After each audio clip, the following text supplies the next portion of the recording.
This is my Paris vlog. Guys.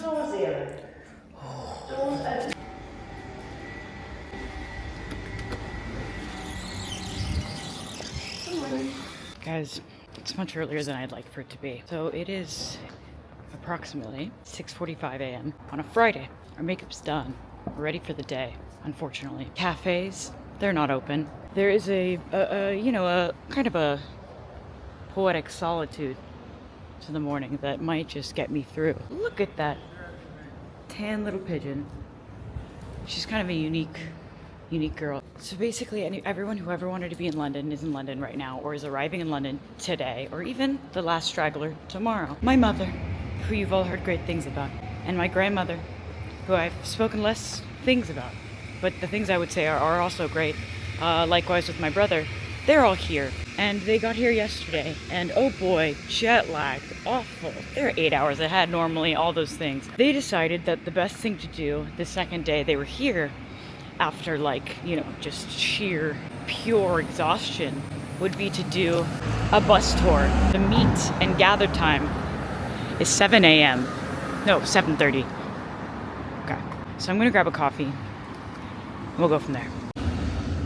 So a couple of crucial details. One, it's cold. Two, awaiting an Uber that's not gonna be here for 5 minutes. It's messed up. I guess we're kind of entering, well, no, there's no way we're in rush hour or peak hour.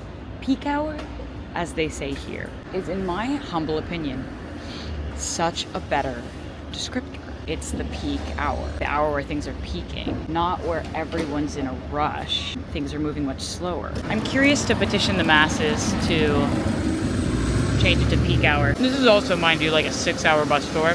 I'm on my treatment break still. I think it's making me a bit flared in my babesia and Bartonella symptoms. And I point those out because my temperature and neuropathy is really hefty, and my emotional dysregulation is really up to no good. I feel very irritable. Not that people can't just get irritable. When my babesia and my Bartonella are flaring up, I become like an out of character type of irritated and frustrated, and that is in itself irritating and frustrating. I don't want to talk about this in front of the Uber driver. He and I, we just met, so get back to you guys. Figure in the early part of the church's history, although he had a bit of a shaky start because he didn't really like Christians to begin with, and he gave them a tough time. And so God decides to teach him a lesson with the blinding. But it also looks like a battleship. It really, yes, correct.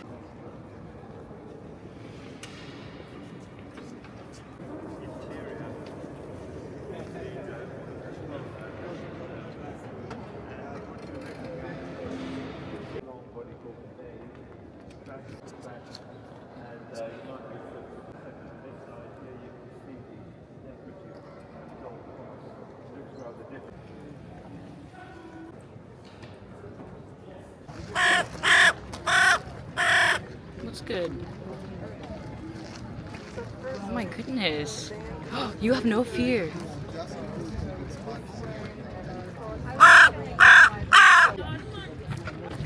Okay, bye. I think the world is here.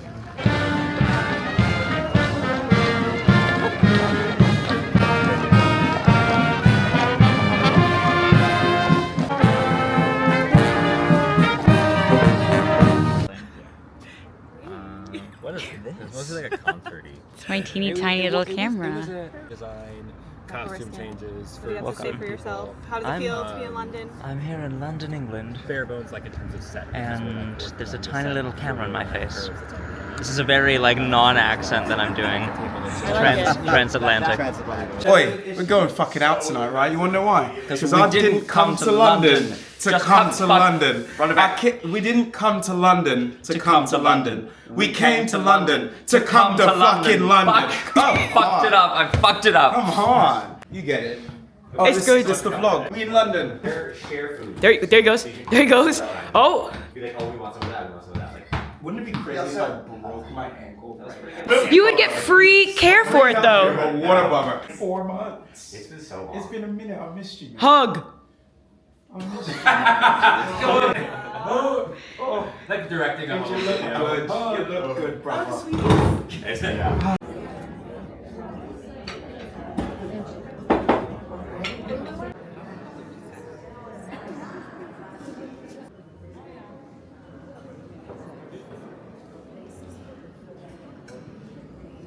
This is so beautiful. Oh my gosh.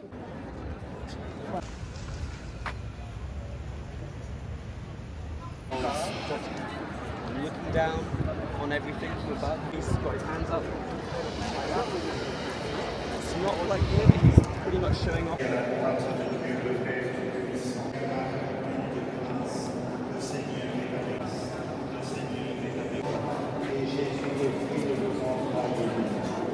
They're making me be silent because it's Notre Dame.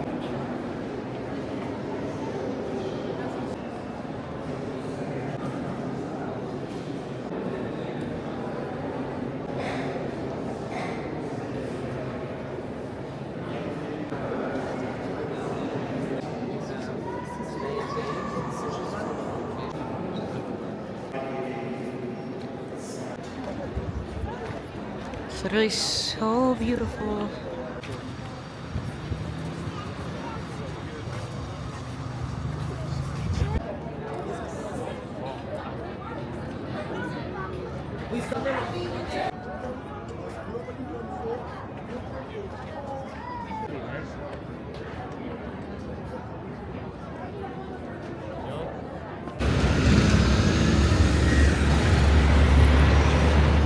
Now it's my Paris vlog.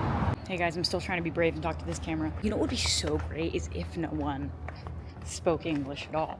Then I'd feel like so fine because I'd be like, they don't know what I'm saying. Right now I'm like being vulnerable on the street, you know? Last time I was in Paris, I had food poisoning. Like horrible food poisoning. It was terrible. And I was so unwell. And I just laid in my Airbnb, James and I, both food poisoned, and watched Ratatouille. And that was our time in Paris. Running from strangers trying to approach me. So now I'm in Paris, unfood poisoned, but I don't have the energy.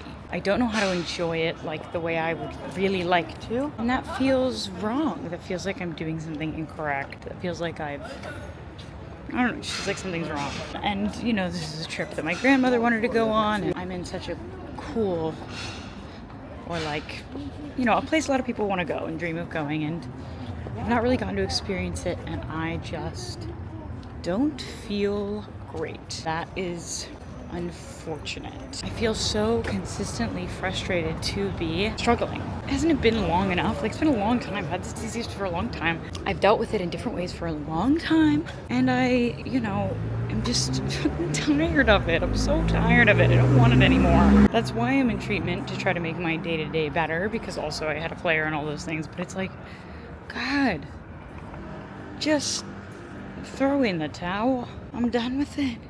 I don't want it anymore. So that's how I feel. I just am such a energetic,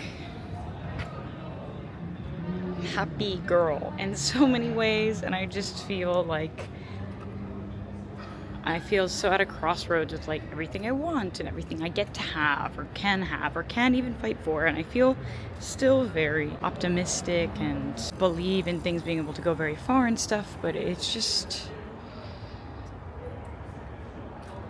my belief and my dreams and my faith and my all those things are still very strong, but it is really hard to feel like everything is cool.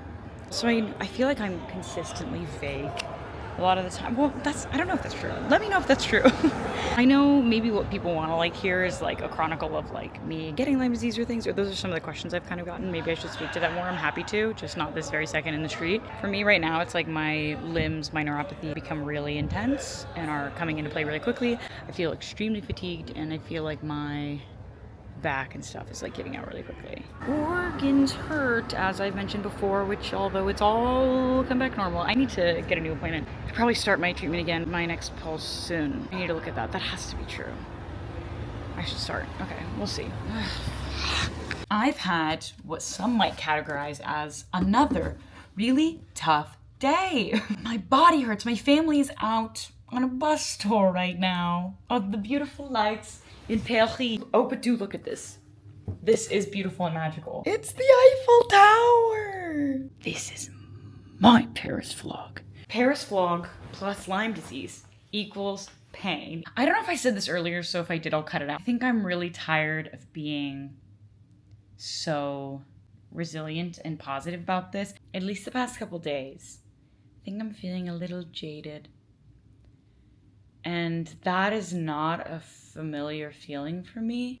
And I really hate it. And it's icky. Somebody posted something that I saw. It was like, stop giving disabled people advice. The sentiment that resonated with me that can happen is an implication of, first of all, a lot of people have tried a lot of things. And if you're someone in my life who does suggest things they hear of, like, please don't think that I like secretly resent you. I very well could love every time you send me something. I can't even say, like, anyone who knows me, no one will know ever the amount of time and money I spend, God, the money I spend on alternative medicine, alternative healing modalities, different methods, videos, TikToks, YouTube, anything of like types of things I can do to myself because it's so expensive.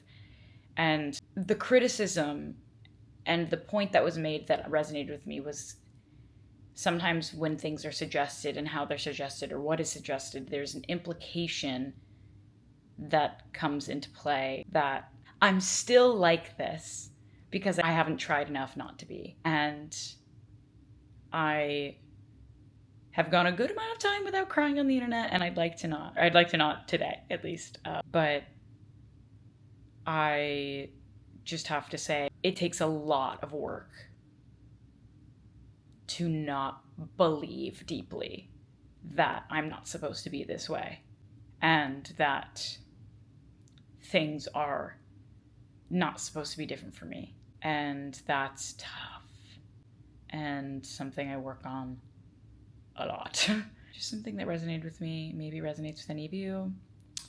Thinking about it, sending love. Hey guys, I think TikTok is where I'm starting to get like more questions, which maybe I should check my YouTube again for questions.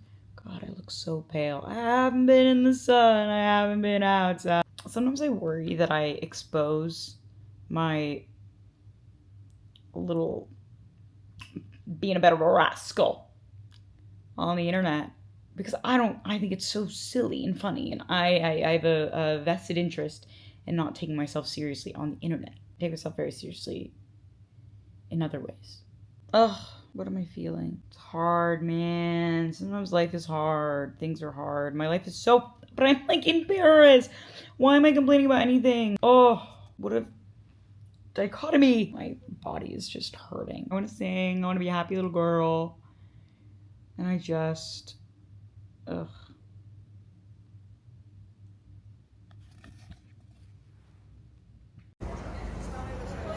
The cola.